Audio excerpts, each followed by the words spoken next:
Officer Davis, an experienced cop, was known for his strict adherence to the law. One sunny afternoon, his attention was caught by a speeding car zipping down the highway. Davis immediately started his pursuit, his siren blaring loudly. As the speeding vehicle finally pulled over, he approached it with caution. But who was the person behind the wheel? The man he was writing up now got even angrier at Davis that he was getting a ticket, and the officer was letting the man driver go who had just sped past them. Davis told him to shut up and quickly gave him his ticket. He wanted to check his high-speed camera quickly. The car had disappeared from sight, just a coupe, seconds after it passed him, and he had not been able to catch the number plate. He did not even see what model or make the car was, only that it was looking expensive and painted completely white. He had set it up to take a picture of every car passing anywhere over the speeding limit. He feared that the car might have gone too fast for the camera to get a good and clever shot of it, but luckily this was not the case. The camera had managed to capture the last 4 digits of the number plate, which should be enough to find it. Davis waited out the rush hour and gave out a couple more tickets for minor offenses, but his mind was still on the white car. He was determined to find it and made sure that person would get what was coming to him. When Davis got back to the station, he immediately sat his ass down in front of the computer and started his search for more information. All vehicles that were currently in America should be registered in the database, and so it should only be a matter of time before he found it. He typed in the characters of the number plate he knew and was presented with about 100 results. He was checking them one by one to see if any of them were linked to white cars, and 7 of them were, but only one actually looked like the car Davis had seen that day. It was a brand new white Honda Civic Sport that it would only be a matter of time now before he could confront this reckless driver. They did not have any information about the buyer, as the car had not been bought at all. It had been stolen only yesterday. Somebody had carjacked the vehicle Friday morning and had not been seen ever since. The dealership had already made a report of it to the police, but they had clearly not acted on it yet. Suddenly, it made sense why the vehicle had been spending so much.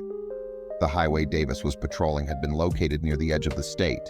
The thief had probably wanted to get to the next state over as quickly as possible, as it would then be much more difficult to arrest him.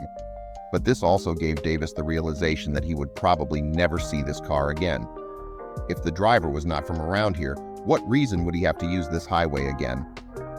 Davis did make a report to the police who were dealing with the stolen car case about the fact that he had seen the vehicle, and he thought that that was it. It only took about a week again. A week of boring highway patrol work for Davis. He had made so many locals angry again and was seriously doubting how long he would be able to keep up this job. But then, during the Friday afternoon rush hours, Davis got a sense of déjà vu. But this time, Davis was not writing up another driver. He was in his police car waiting to find somebody to give a ticket. And then he heard it coming in the distance, a very familiar roar. Something was absolutely flooring it down the highway, and Davis knew that there was only one car that this could be. The nearest town was about 10 minutes away, and so he still had time to act after the chopper had arrived, and he already had a plan. He needed to stay on the tail of that white Honda until the right time arrived. And when he heard on the radio that the chopper had eyes on the vehicle, Davis knew that it was now or never. He gave his car even more gas than before and approached the Honda until he almost hit the bumper. But just before he did, he veered to the left so that the nose of his car came beside the vehicle's rear. And then Davis quickly pulled his car right again. He hit the white Honda's backside hard, which caused both cars to immediately spin out. He closed his eyes and braced himself for the impact. Only seconds later, he was hit in the face with the airbag as the car span off the road and came to an eventual stop. After realizing what had happened, he realized that he did not feel like he had any serious injuries, and so he quickly got out of the car to see what had happened to the white Honda. But then Davis started to notice a lot more strange things in the car. There was some sort of machine on the floor of the driver's side that was connected to the car with a lot of wires. He still wasn't sure what had exactly happened, but he could hazard a guess that this car was being remotely controlled. Davis was completely stunned by what he had just discovered. How was this even possible? How was controlling this car? Or was it done by AI or something? Davis knew one thing for sure, and that was that he needed to get the technical support here ASAP. This car also needed to be moved out of the road as soon as possible as it was holding up traffic on both sides of the road and long lines were starting to form now. A tow truck quickly arrived from the nearby city to put the car on the side of the road, and the technical service came by shortly after. And to Davis's surprise, they had actually seen this before a couple of times. There were a lot of people experimenting with this technology. Being able to make older cars self-driving was a very hot topic for developers, and multiple of these kinds of machines were being developed by independent innovators.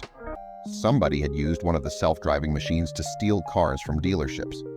He probably placed them there during test drives. There was quickly a leading theory established for what was exactly happening here. Maybe the owner of this machine was taking new cars out for test drives and secretly installing these machines during the drive. Then he could activate the car in the middle of the night and simply drive off. It was just because the man had way too much fun speeding with the car. He figured that nobody would be able to catch him anyway, and when he was set to be caught, he would just drive the car into the water somewhere, destroying his machine and the evidence on that spot. That was his actual target when he went off the highway. He never had any intention of going to the town. But when Davis hit the back of his car, he lost all power and could do nothing but wait until the police found out the truth. He could have tried to flee, but he figured that he would be caught eventually, so he just decided to stay put. The man was swiftly arrested and is now awaiting trial for putting a lot of people's life at risk on the road. And Officer Davis can count on a lot more respect in his own city now.